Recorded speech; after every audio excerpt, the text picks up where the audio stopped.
Really, Margaret, and the first thing I'd want to do is deeply welcome the scheme. I think it's a huge step forward. And as the previous deputy has said, it's a no-brainer. Now, there's certainly one thing about it that I think we all recognise, that capital expenditure of the past looks very, very cheap. Of the future looks dear, and of the present looks dear. But if we delay this, it only gets dearer. And I hope we've learnt our lesson. I was talking last night about a pier that had planning permission in 2008, was costed 7 million. The budget estimate for it now is 20 million for the exact same pier with the exact same planning.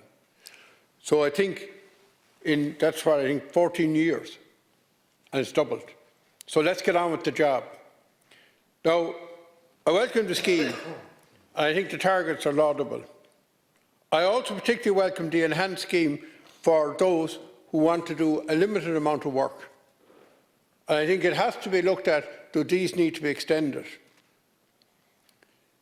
Now, there's a particular issue, Minister, that I want to raise with you, and you might raise with your senior colleague, and I think you'll understand why I specifically reference him.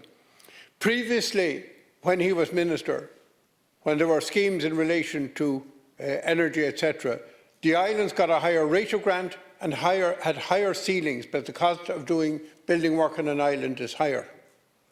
So I would ask you to remind him, and I'll remind him as well, of what he did before, how well it worked on the islands, the huge success of energy schemes on the islands, and ask him, would he put the same process in place for this scheme, as I think that would be very important. Now, the second thing is this, that the turnover of the company doing it has to be 1 million, or so I understand. Now, again, for island companies doing it on an island, that's totally, utterly unachievable. Now, my view is the companies need to be solvent and the companies need to be capable of doing the job, and we don't want the kind of situation that Deputy Tobin is talking about. But small builders often delivered better, and we know of that of all the one-off houses that were built around the country, or all the single houses that were built to very, very high standards by small builders, contracted privately. So I think it's important that SEAI have high standards in terms of accreditation.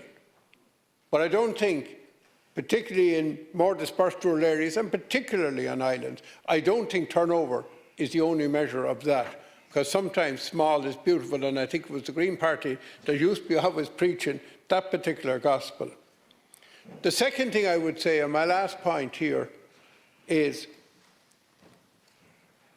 I have seen in the last 14 years scheme after scheme announced with great fanfares, huge targets, money put aside, the whole thing, and because of small rules that didn't get tweaked, when the scheme was not working, we didn't get delivery.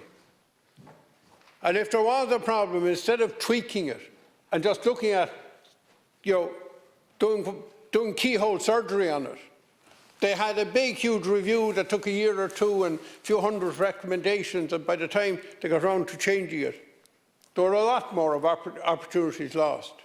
Now, my view is this, that this has to be kept under constant monitoring.